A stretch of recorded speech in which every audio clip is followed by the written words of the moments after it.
आज का टॉपिक है गुरुत्वीय त्वरण स्मॉल जी के मान में विचरण। सबसे पहले देखते हैं पृथ्वी तल पर जी के मान में विचरण।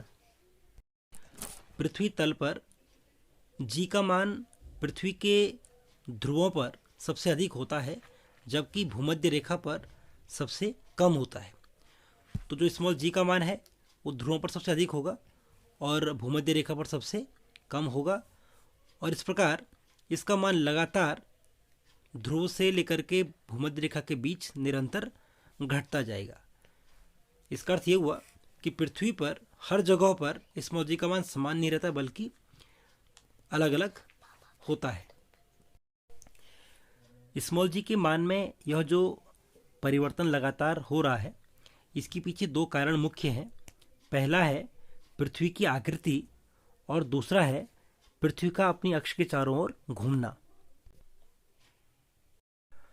आइए देखते हैं कि पृथ्वी की आकृति के कारण जी के मान में विचरण क्यों हो रहा है। हम जानते हैं कि small g is equal to capital G M E upon R E square होता है। यहाँ पर M E mass of the earth है और यहाँ पर R E radius of the earth यानी कि पृथ्वी की त्रिज्या है। अर्थात जी का मान पृथ्वी की त्रिज्या के व्युत्क्रमानुपाती होता है। अब पृथ्वी पूर्णतः गोल नहीं है। पृथ्वी की आकृति कुछ इस प्रकार से है, जो कि ध्रुवों पे कुछ चपटी है।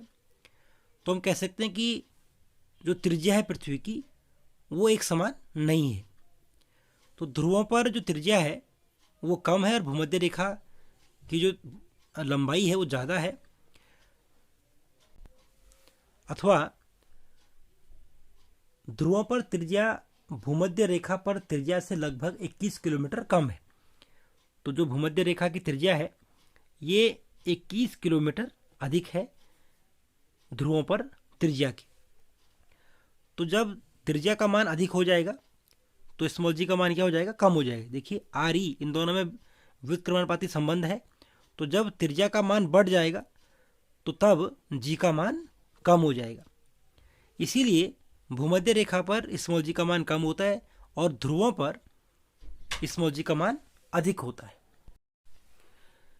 स्मॉल जी के मान में विचरण या वेरिएशन का एक प्रमुख कारण ये भी है कि पृथ्वी अपनी अक्ष के चारों तरफ या अपनी अक्ष के परितः घूर्णन गति करती है। तो घूर्णन गति के कारण भी क्या हो रहा है, स्मॉल जी के मान में वेरिएशन, बदलाव आ रहा है। यहाँ पर पृथ्वी को एक गोलाकार आकृति के रूप में दिखाया गया है, जिसका केंद्र बिंदु O है और पृथ्वी की त्रिज्या कैपिटल R है।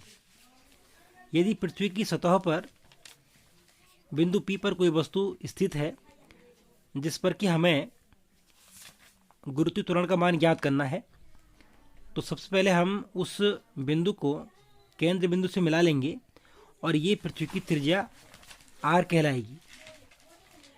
इसके साथ साथ क्योंकि पृथ्वी अपनी अक्ष पर घूर्णन गति कर रही है, तो वह बिंदु भी एक वृत्तीय पथ को तय करेगा। देखिए ये बिंदु जो है ये वृत्तीय पथ को तय करेगा, ये वृत्तीय गति करेगा और उस वृत्तीय गति की त्रिज्या होगी स्मॉल r।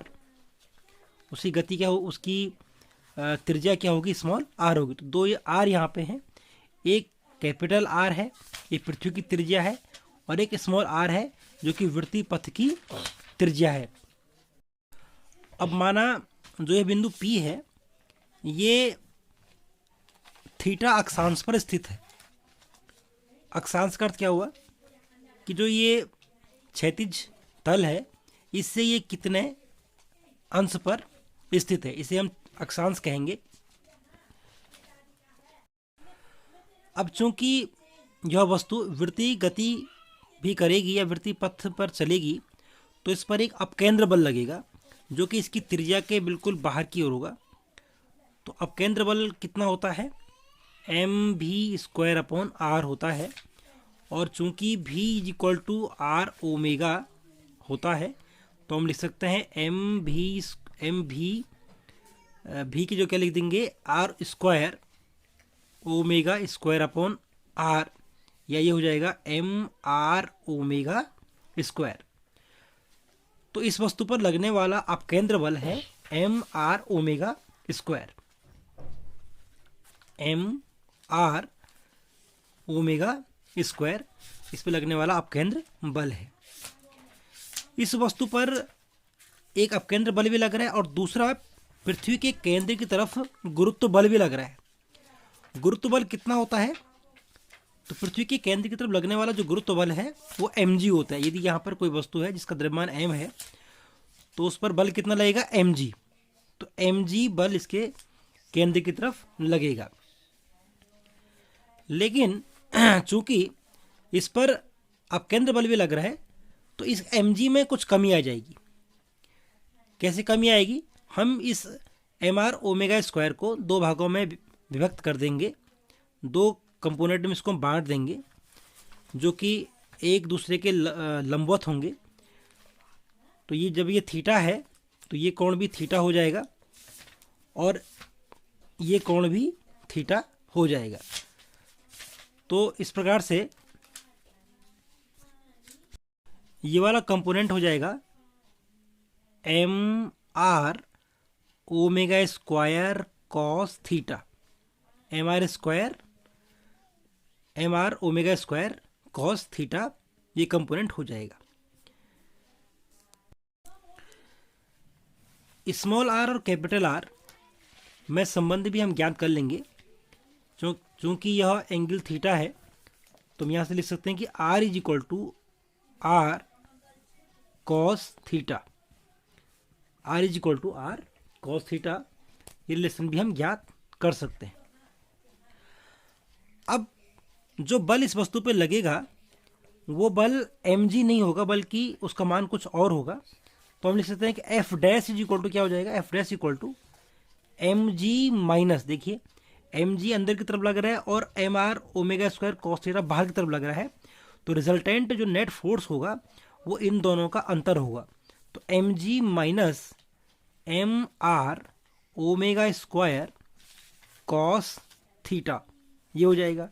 अब स्मॉल आर की वैल्यू हम यहाँ से चेंज कर लेंगे तो ये हो जाएगा M G minus M R, और आर कॉस थीटा है तो ये हो जाएगा R cos theta into omega square cos theta, या M G minus M R omega square cos square theta.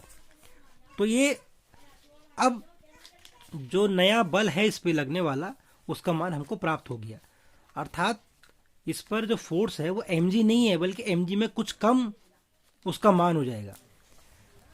यहाँ से हम m को कॉमन ले लेंगे तो ये हमको मिलेगा g minus R omega square cos square theta, F dash equal to, और यदि एफ डैश को हम लिखें m इंटू जी डैश तो ये हो जाएगा M G dash is equal to M G minus R omega square cos square theta, M से एम कैंसिल, और G dash is equal to हो जाएगा G minus R omega square cos square theta.